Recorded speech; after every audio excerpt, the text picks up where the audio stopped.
Welcome back to the Mælstrom tutorial series, and from the first episode we learned on how to use reference to help us in creating artworks. And now in the second episode we will be learning how to make one. For now we will be learning how to create realistic planets. Maybe you're surprised why we have a female voice in Mælstrom's channel. I'm actually Mælstrom's friend, you can call me Pudding. As Mælstrom's request, I will be narrating this video. This is actually my first time being a narrator, so I apologize if there are misspelling and pronunciation. Realistic planets are one of the most common art varieties made in Geometry Dash. I hope this tutorial will be beneficial for both skilled creator and newbie creators alike. Rean, another awesome art creator and Mælstrom's best friend, has already made a tutorial for the beginner one, and now we will be adapting on that to create a more advanced and realistic looking planet. First off, we will need a reference. Again, you can look for something in Google, or you can make one on your own, which Mælstrom already teach you in the last episode. In this video I will be explain how to create a planet which Mælstrom created in one of his videos. So, in the last stand video, Mælstrom remade the concept of his friend's artwork into a realistic version. Because this planet is a little flat and doesn't have any texturing, so it's a little bit hard to draw. That's why reference is important. Mælstrom used a lot of red planets as his guidance, which some of the includes this one. In order to remake the planet, you will need to follow the guidance of the reference planet. Every object, every dots, lines, that's how you are able to make a realistic version in Geometry Dash. And follow the original color of the reference. For this video, let's try to use the reference.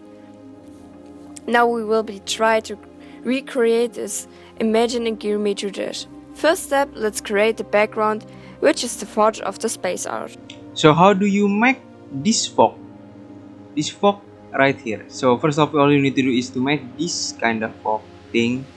So all you need to do is these two objects. These two objects is using this cloud in this step, and then use this glow. Well, you can use this glow, same thing.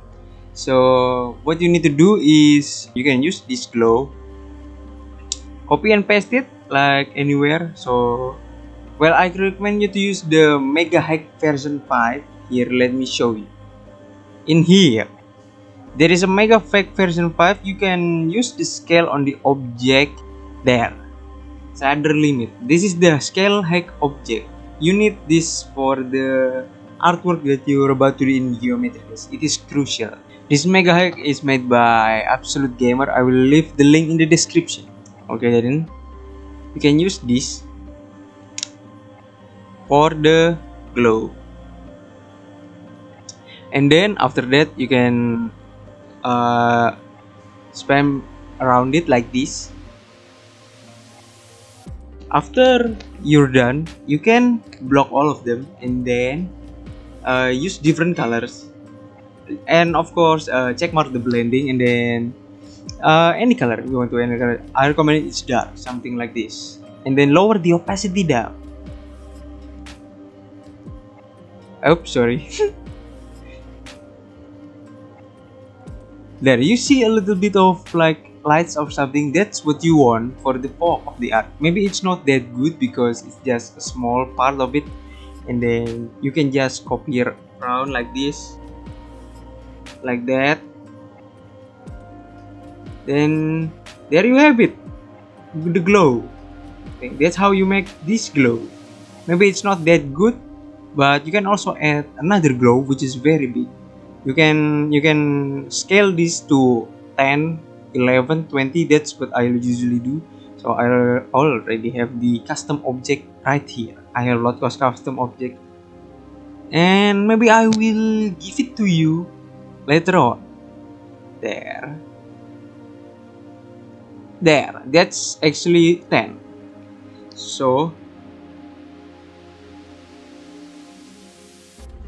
So it can have a little bit of fading stuff. If it's a little bad, you can always reduce the opacity down, like this, using the saturation and brightness. That's how you make the fog. You can also do different textures with this one right here. Again, same method like the glow thing. Oh yeah, I forgot to mention, when you create something, don't forget to put them in the different layers.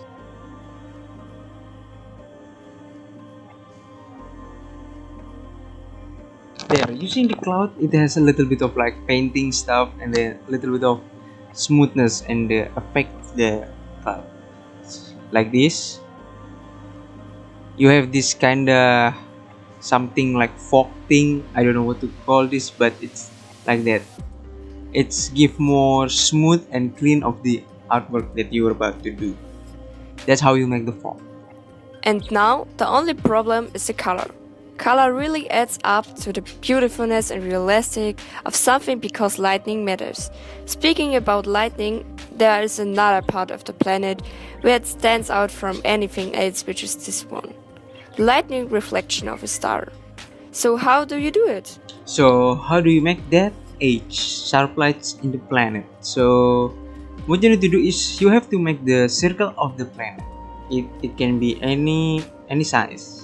So you need this object, the glow. Actually, you can do with any object actually, but we prefer the glow. The other object is for the textures. Here, let me give you an example. So make sure this glow is on top of this planet.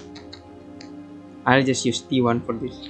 So, and then make sure this glow is on the very edge in the middle of this circle. It's usually hard to do, but I'm sure you can do it. And then you copy this one and then put it in the bottom of the planet like that. Make sure it's on the circle in the middle.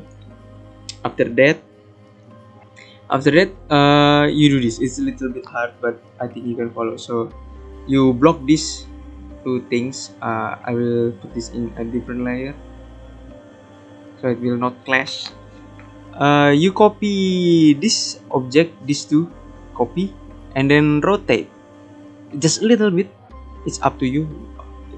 And then edit object and then go to HHP, lower down the brightness like 2 or 1. It's up to you. I usually go like 2 or 4. Then repeat the process. You copy, then rotate a little bit, and then lower it down until it goes 0. Same process. Copy, rotate a little bit, and then like that. Like that. I know it's really bad because I'm not even trying to really make it good, but that's how you do it. So I'm gonna lower this a little bit and just make it like something. There's something like that. As you see, we have kinda glow thing. You can actually work this on a different kinda object. And then after you do this, you can just paste this like this, copy and then mirror, and then put this like this. Boom, you get it. There we go, something like that. I'll give you another example. Using this object, so you do this. You flip this. Wait, you flip this and then copy, then mirror there, and then same method as before. There, it's done. I think it's better than before. So there you go, it's looking really smooth. That's how you do it. So you just remove this one, then copy this, and then mirror.